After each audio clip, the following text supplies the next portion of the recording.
What's up, Black family? Super Mike, I'm here. And what I want to talk about real quick, is this is important because I've been hearing, I talked to some brothers. Uh, White supremacy, and when I say white supremacy, the white people are not supreme. They're actually inferior. And I like the term that Brother T. West says, whiteism. But I'm going to use the term because the white people, this is what they made up. They called it white supremacy. This is what they want to say about themselves. But, their power is actually in deception. It's in stealing our power. They are a planetary leech. Okay? This is the mindset because the individual white person, and see, black folks, because we are so underdeveloped, sometimes it's just best for us to get what we got to get. We just say all white people are devils. We just say it because some of our people are not mature enough to understand nuance. And we got to get some of these. See, our freedom and our success. Listen what I'm saying. I'm talking about success. Success as a group.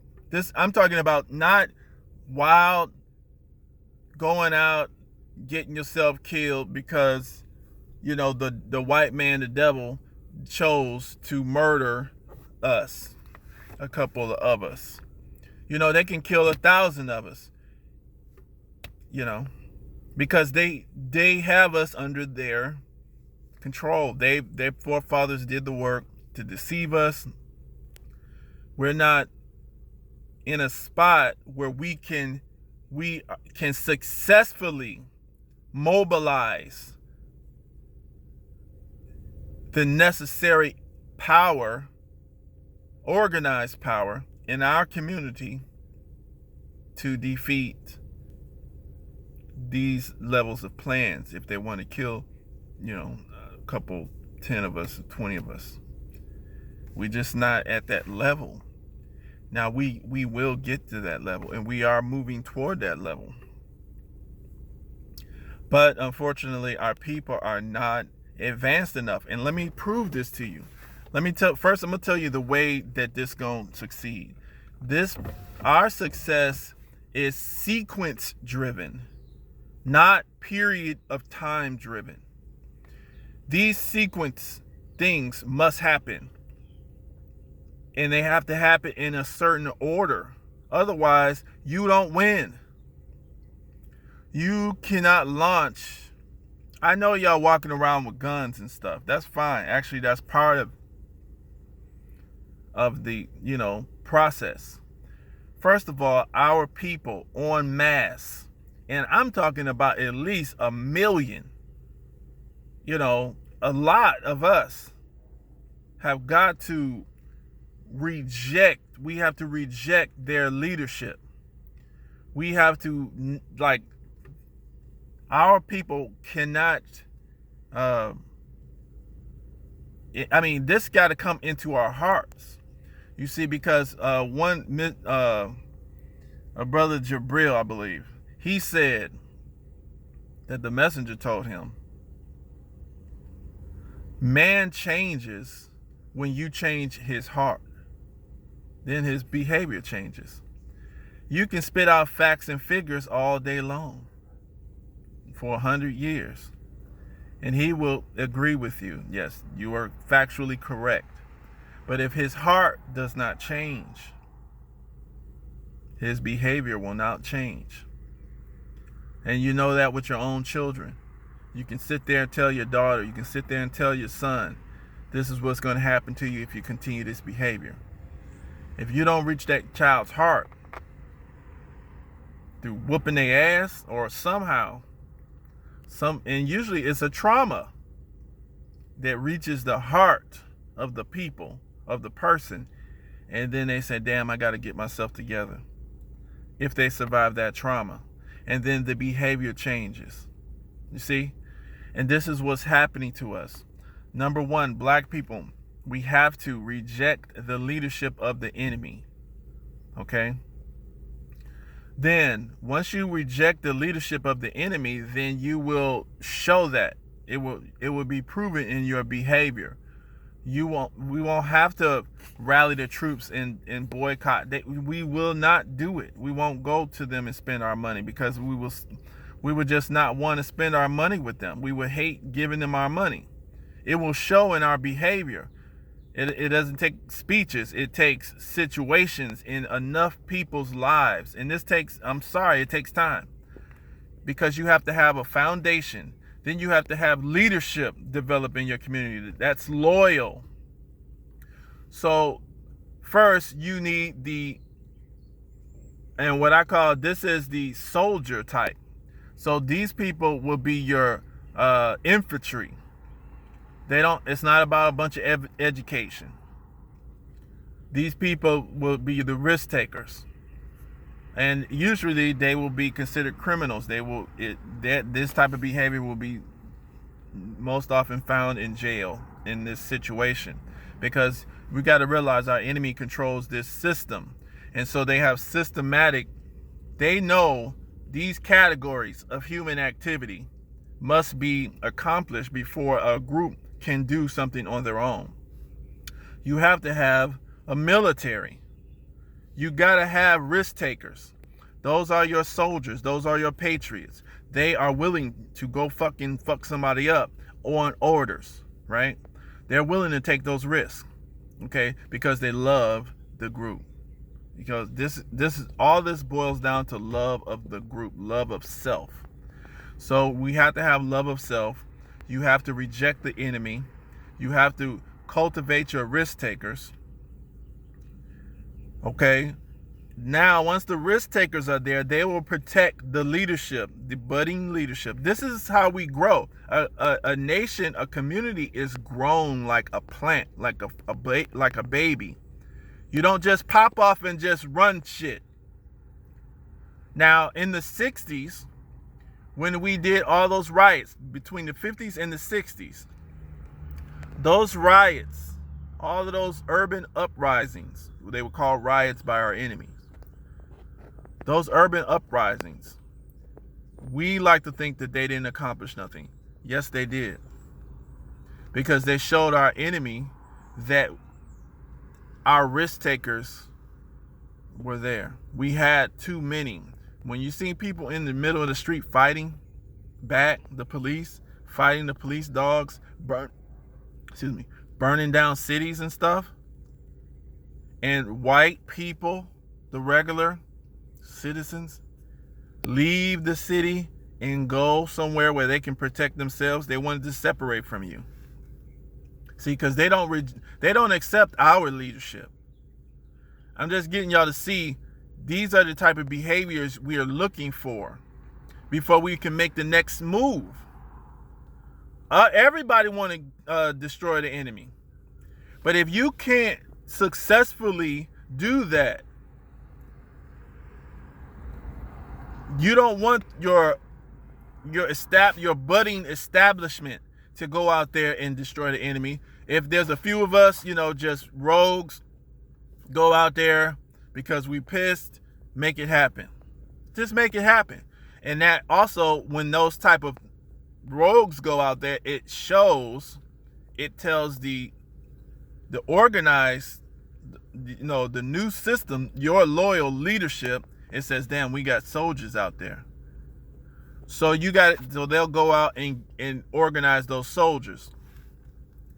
Now you need to, once those thugs or those the brute force is organized, now the move is for the business community.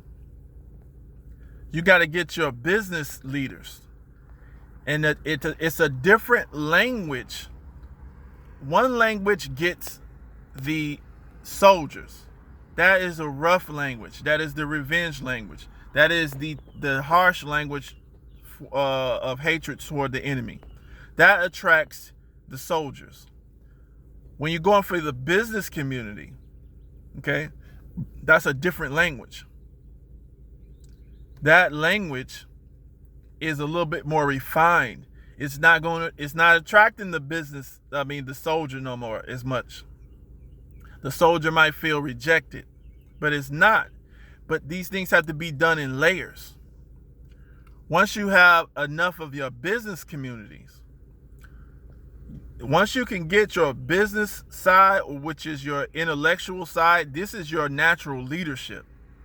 These people are your tacticians. They have the wisdom to make plans, to strategize. Then when they take territory, see, for example, in the 60s, we did the urban uprisings, or like in Ferguson, they tore down and burned down the city. That pushes your enemy out. But you didn't have those governing types of black people, loyal, radical, governing business people. You didn't have enough of them to come in there, secure the fort, organize those soldiers, organize those black soldiers, legitimize them, make them your police force. That's what the white supremacists have done. The police force are nothing but criminals. That's all there is. They've just been legitimized and sent against us. So, like I said, black folks, we got to understand the institutions. First, you get individuals, then you secure your institutions. Your institutions are the foundation of your governing bodies, because that gives the people practice. That gives the people practice in running large, organized systems. You don't win if you don't have this on forever, on long term. You see, and I said that pretty quick, but I'll go back over some of it in different forms. But the bottom line is,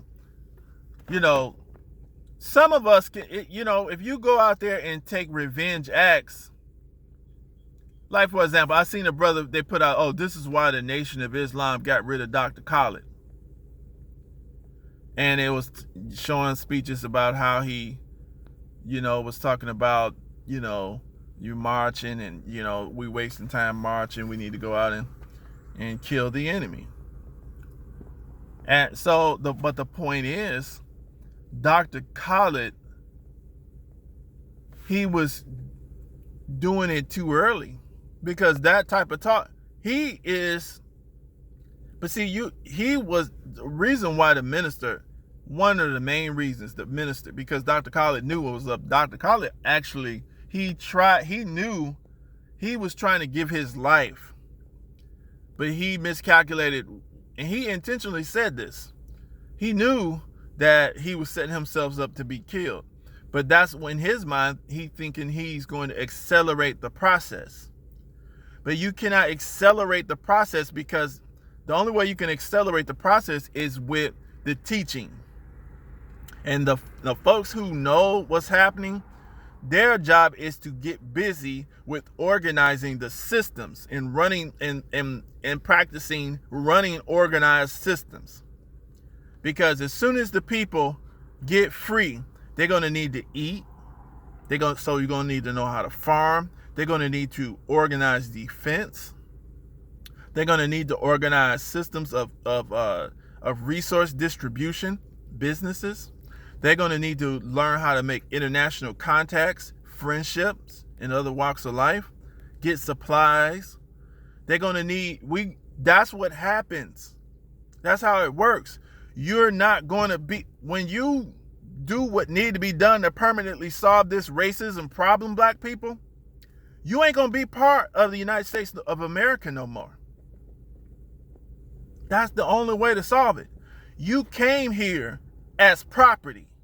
If you're unsatisfied with being the butt of society, the permanent underclass of society, the only way out of this thing is your own nationality in your own group. And you ain't like the Moors getting a nationality. You think you can just come up with some paper and just make it happen. No, it takes blood, sweat, and tears. It takes a community. It takes group effort. And whatever you got to do, the time it takes to form, to get the people to behave in the proper manners. And right now, what we're doing is we're experiencing death. It takes the people, they don't believe the situation. So it takes, unfortunately, they have to be unsatisfied. They have to be unsatisfied. So, the enemy is killing you. They're not giving you the proper respect. These are the things that have to happen. Unfortunately, I can be killed today. There's nothing you can do about that. You can try to run away to Africa, they're killing them. They're going through the same process to get rid of the enemy. That is the process. It's sequence driven. If it takes you 10 years, it takes you 1,000 years. It ain't gonna stop until you complete these sequences. That's how you win. And click like, comment on this. Let me know what you think about the subject. This is how we win. Successful resolution. It's evolving.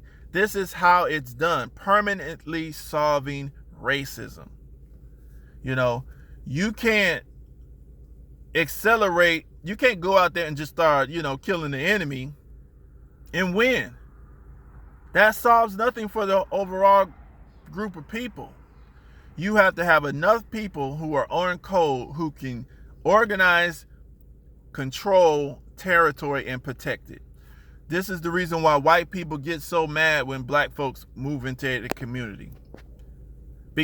Or even Asian people, they don't want you moving into their neighborhood. And they even screen each other. They don't want the wrong type of mindset moving into their community. Because what happens is you undermine what they're trying to do.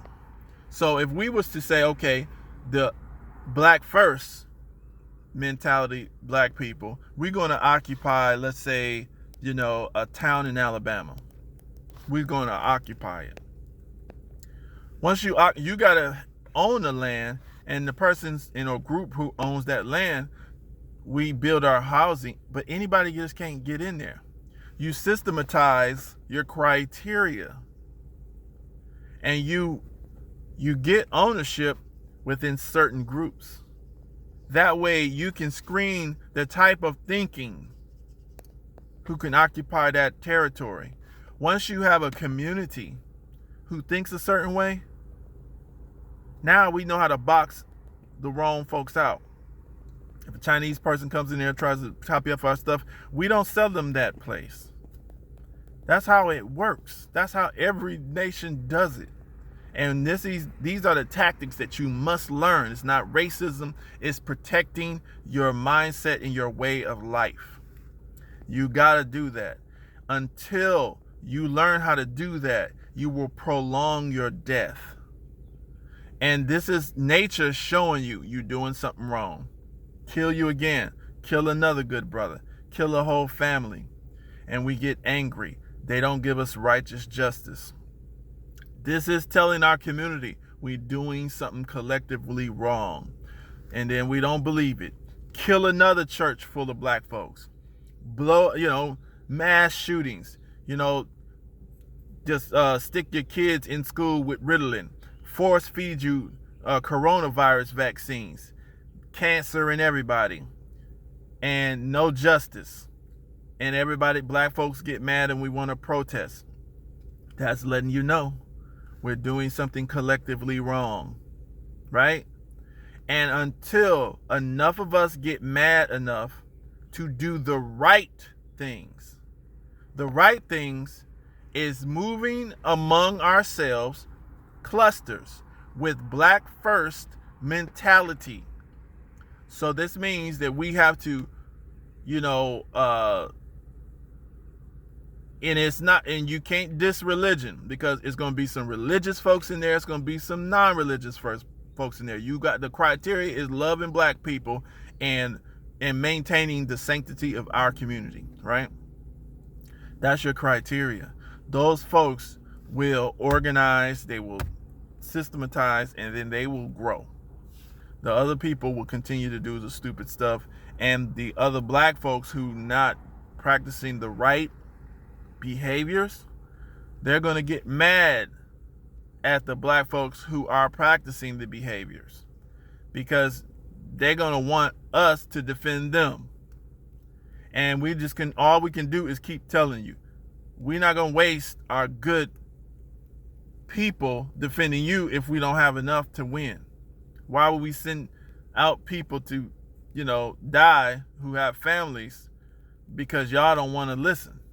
All you have to do is come in the community and behave properly. Protect the community. You know what I'm saying? Don't sell out. Stay loyal. Be happy. All we want is people. We want to be able to be who we are, and be able to protect our way of life. Okay? So these are the thoughts that's on my mind. These are how we win. Type in, I want y'all to comment, tell me where I'm wrong if you think so. Ask me any questions, or, just let me know what's up. It's Super Mike. Peace.